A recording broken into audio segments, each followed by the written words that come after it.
يا عيال صدق مش منطق، معقولة نيمار بشحمة ولحمة عمره 31 سنة في عز مستواه، أفضل موهبة حاليا في العالم، أفضل موهبة حقيقية. الله، إيش هذه الضربة حديث أقوى صفقة حدثت حاليا في سوق الانتقالات في العالم.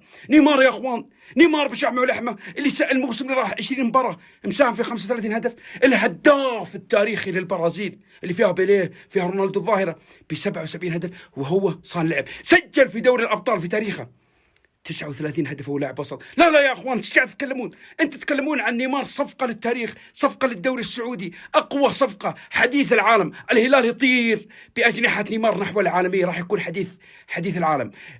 سيكون شعبيه الهلال تاريخيه، اهلا ب 250 برازيلي. صفقه ليس بعدها اي صفقه، هذه الصفقه اللي راح تحدث ضجه في كل انحاء العالم.